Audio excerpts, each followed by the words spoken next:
మా అందరి పక్షాన వారికి ధన్యవాదాలు తెలియజేస్తూ వారు స్పందించాలని కోరుతాం. ఈరోజు భారత రాష్ట్ర సమితి అధ్యక్షులైనటువంటి కేసీఆర్ గారి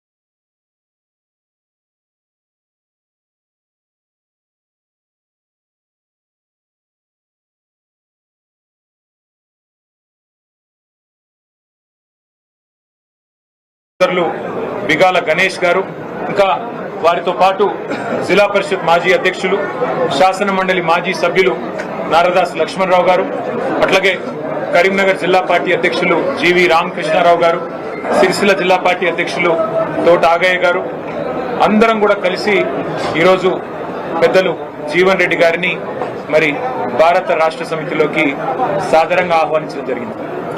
నిజానికి జీవన్ రెడ్డి గారు వారి రాజకీయ అనుభవం కానీ వారికి ప్రజా జీవితంతో వారికి ముడిపడి ఉన్న పెనవేసుకుని ఉన్న బంధం ఏదైతే ఉన్నదో సుదీర్ఘకాలంగా కాంగ్రెస్ పార్టీతోనే వారు దాదాపు 4 దశాబ్దాలకు పైగా కాంగ్రెస్ పార్టీకి దూరం అవుతారని చెప్పి ఎవరు కూడా ఊహించలే చెప్పండి. దాని కారణాలు కూడా మీరు ఊహించి ఉంటారని చెప్పండి. గత 20 మాసాలకి నేను ఏదైతే అంటే ఎదుర్కొంటున్నటువంటి ఒక మానసిక క్షోభ, రాజకీయ పరిస్థితులు అన్ని కూడా తట్టుకొని నిలబడ్డని చెప్పంటారు. అయినప్పటికీ కూడా ఏదైతున్నదో ఇవాళ నేను తట్టుకొని నిలబడ్డా, కానీ రాష్ట్ర భవిష్యత్తు కూడా ప్రధానం చెప్పంటుంది. వీళ్ళ ఆనాడు ఏదైతే 2023 సాధారణ శాసనసభ ఎన్నికల్లో ఒక్కరికి కూడా ఏముంటుందంటే ఇంకా మెరుగైన పాలన కావాలి, ఇంకా మాకేదో భవిష్యత్తు కావాలనుకుంటాం. ఆనాడు ఏదైతే 10 సంవత్సరాల కేసీఆర్ పాలనలో తెలంగాణ సమాజానికి కల్పించినటువంటి ఒక పరిష్కారాలు ఏదైతుందో, అభివృద్ధి ఉందో, ఇంకా మెరుగైన పాలన కావాలని చెప్పి కాంగ్రెస్ పార్టీ మరి మీరు పేర్కొనడం జరిగిందో దాన్ని ప్రజలు ఆకర్షితులైన కాంగ్రెస్ పార్టీకి అవకాశం కల్పించారు. కానీ రియల్లీ ఏదైతుందో నా అనుభవం చెప్పంటున్నాను. ఐ సీన్ ఎన్టీ రామారావు గారి ప్రభుత్వం చూసా, నేను తదుపరి చెన్నారెడ్డి గారి ప్రభుత్వం చూసా, విజయభాస్కర్ గారి ప్రభుత్వం చూసా, రాజశేఖర్ గారి ప్రభుత్వం చూసా, చంద్రబాబు నాయుడు గారి ప్రభుత్వం చూసా, కేసీఆర్ గారి ప్రభుత్వం చూసా. నేను కానీ ఈ 2 సంవత్సరాల కాలంలోనే ఇవాళ అంటే 10 సంవత్సరాల్లో సాధించినటువంటి అభివృద్ధి సంక్షేమ ఫలాలు తిరోగమన దిశగా చెప్పండి. కేసీఆర్ గారు ఏ ఉద్యమ నేతగా తెలంగాణ రాష్ట్రాన్ని సాధించడానికి వారు ఉద్యమించిండ్రో వారి సాధారణంగా తెలంగాణ రాష్ట్ర భవిష్యత్తు నిర్మాణానికి 10 సంవత్సరాలు కృషి చేస్తే అది 2 సంవత్సరాల్లో తిరోగమన చర్యగా వీళ్ళ ప్రజలు ఏదైతుందో అంటే నేను ప్రాక్టికల్ చెప్తున్నాను. ఇవాళ నేను మీరేదో వచ్చిందో అని చెప్పని పిఎస్ లో జాయిన్ కావాలని చెప్పి ఇక్కడ నిర్ణయం ప్రకటించడం కాదు చెప్పంటున్నాను. నేను ఆనాడే నిర్ణయం తీసుకోవాలని చెప్పని నేను కొంతమంది నాకు చెప్తూ పెట్టింది. అయినా నేను I want to study the mind of the people. ప్రజాభిప్రాయం, ప్రజలు ఏ విధంగా స్పందన ఉందో గమనిస్తామని చెప్పాను. మా మిత్రులు సహచరులు శ్రేయభిలాషుల యొక్క అభిప్రాయాలు కూడా సేకరించమని చెప్పని ఈ 2 వారాన్ని ఓపిక పెట్టని చెప్పాను. మా మిత్రులు శ్రేయభిలాషులు సహచరులు వారి యొక్క సూచనలు సలహాలతో పాటుగా ముఖ్యంగా ప్రజాభిప్రాయాన్ని గమనించండి. నేను ఈ మధ్య ఒక 4-5 డేస్ బ్యాక్ ఇట్లా ఒక ప్రెస్ కాన్ఫరెన్స్ పెట్టింది.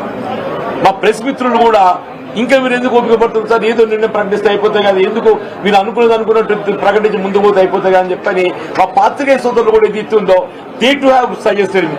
అంటే ఇవాళ ఏది ఇంకా మీరు రీచ్ అవ్వాల్సిన అవసరం లేదు, you can go further, you can go head అనే ఒక భావ సూచనలు మా పాత్రికేయ సోదరులు కూడా పొందడం జరిగిందని చెప్పండి.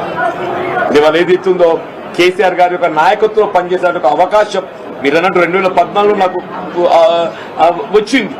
అయినా కానీ పొలిటికల్ కమిట్మెంట్ తోని నేను కాంగ్రెస్ లో కొనసాగింది. బట్ ఇవాళ పరిస్థితి లోపల ఏదైతుందో నీ వ్యక్తిగతంగా కాంగ్రెస్ లో ఎదుర్కొంటున్నటువంటి ఒక మానసిక క్షోభ, మానసిక ఇబ్బందులు తోడు ఏదైతుందో నాకు రాష్ట్ర హితం ప్రధానంగా కనబడుతుంది చెప్పి. ఎవరికైనా ప్రజా జీవితం అనేది రాష్ట్ర హితం అని చెప్పండి. ఆ రాష్ట్ర హితము ముఖ్యంగా రైతాంగం, రైతు కూలీలు, నిరుపేద వర్గాలు, దళితులు, బలహీన వర్గాలు, ఆడబిడ్డలని చెప్పట్టు నేను విద్యార్థి లోకం అని చెప్పండి. నినాగం ఏదైతుందో కోర్టు వీళ్ళు ఫీజు రియంబర్స్మెంట్ ఏదైతుందో రాష్ట్రంలో చెల్లింపు చేయలేకపోతుంది కాబట్టి మీరు తల్లిదండ్రుల దగ్గర ఫీజు వసూలు చేసుకోవచ్చని చెప్పాను. ఇంతకన్నా మోస్ట్ అన్ఫార్చునేట్ థింగ్ ఏముందో చెప్పంటారు. ప్రభుత్వం యొక్క వైఫల్యానికి ఇంతకన్నా పెద్ద నిదర్శనం ఏముంటుందో చెప్పంటున్నాను. విద్యార్థులంటే రాష్ట్ర భవిష్యత్తు, దేశ భవిష్యత్తు అని చెప్పంటున్నా. అటువంటి విద్యార్థి లోకానికి ఏది ఇస్తుందో ఇవాళ మనము భవిష్యత్తు చూపెట్టలేకపోతున్నాం అని చెప్పంటే పాలన అనేది ఏ విధంగా కొనసాగుతాం దీన్ని బట్టి ఊహించవచ్చు అని చెప్పంటారు.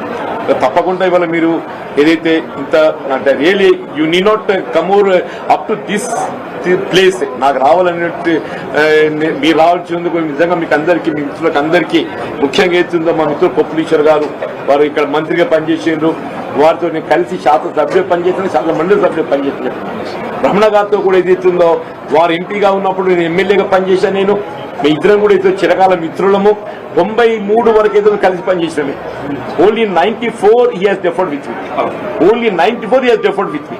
తర్వాత వాడు పార్లమెంట్ ఎన్నికైన తర్వాత ఏదైతుందో ఇవాళ వారి ఏదైతే ఎమ్మెల్యే స్థానం ఖాళీ కావడంతో అక్కడికి వెళ్ళిన ఉప ఎన్నికలు పోటీ చేసే అవకాశం వచ్చింది. దట్ ఎలక్షన్ నన్ను కెప్ట్ మీద మొత్తం రాష్ట్ర స్థాయిలో నాయకత్వం నాకు నిలబెట్టింది ఆ ఉప ఎన్నిక అని చెప్పాను. ఇక్కడ సోదరు వసంత జరిపి చైర్పర్సన్ ఏదైతుందో నేను ఎమ్మెల్యేగా ఉన్నప్పుడు కూడా ఏదైతే ఇంత గౌరవిస్తుంది కదా అని చెప్పంటే మీరు మీటింగ్ రావాలన్నా మీరు వచ్చి మీలాంటి ఒక సలహా సూచనలు ఇవ్వాలని చెప్పాను. Every time she use to అంటే నన్ను మీటింగ్ రావాలని చెప్పి కోరేని చెప్పండి. ఈ సాగర్ అనేది is like younger brother to me. Sagar అనేది is like younger brother to me అని టెల్లింగ్. సంజయ్ గాని కౌశిక్ గాని మేమంతా మిత్రులము. వీళ్ళందరం కూడా వినోద్ రావు గారు మా దామోదర్ రావు గారితో మా ఫ్యామిలీ అసోసియేటే. వారి నాన్నగారు వాళ్ళ 81 సమితి ప్రెసిడెంట్ ఎన్నిక కావడానికి ఏదైతుందో నాకు ఒక మైల్ స్టోన్ నాకు అండగా నిలిచాను. ఎవరికి తెలియదు ఇది.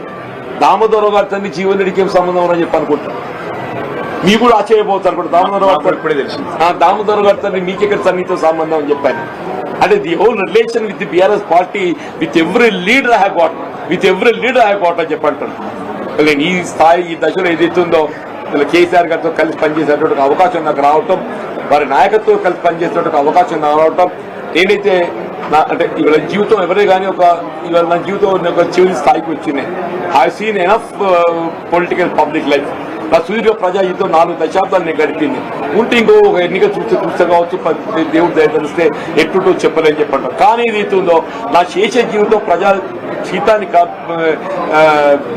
పాటుపడటానికి కొరకు ఏదైతుందో కేసీఆర్ గారి నాయకత్వంలో పనిచేయడానికి మీరు నాకు అవకాశం కల్పిస్తున్నందుకు, వారి సూచన కనుక మీరు ముందుకు వచ్చినందుకు మీకు హృదయపూర్వక ధన్యవాదాలు చెప్తున్నా.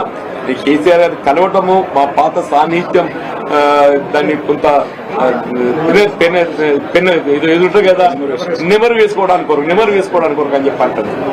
మా పాత సాన్నిహిత్యం మాత్రం నెమరు వేసుకోవడానికి కొరకు వారికి కలవాలని కోరుతున్నా. అంతే తప్ప ఏదైతే పార్టీలో చేరడం అనేది నేను ఆల్రెడీ ఎక్స్ప్రెస్డ్ పార్టీలో బీఆర్ఎస్ చేరుతున్నా అని చెప్పని నేను ఆల్రెడీ ఎక్స్ప్రెస్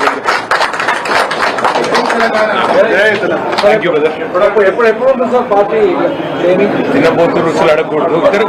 పెద్దవాళ్ళిద్దరు కలుసుకున్న తదుపరి కార్యాచరణ ఇప్పుడు వారి నిర్ణయం ప్రకటించింది. పార్టీలో చేరడం లాంఛనంగా చేరుతాను. కేసీఆర్ గారిని కలిసి కేవలం మా స్నేహానికి సంబంధించిన కొన్ని జ్ఞాపకాలు నెమరేసుకోవడానికి అని చెప్పారు. ఈ పెద్ద నిర్ణయం చెప్పేసి మిగతా వార్తలు మీరు తర్వాత రాస్తారు. మీరు అడగకూరి బ్రదర్. పెద్దవాళ్ళు ఇద్దరు మాట్లాడుకొని అన్ని విషయాలు ప్రకటిస్తారు. మీరు తినబోతు రుచులు అడగకూడదు.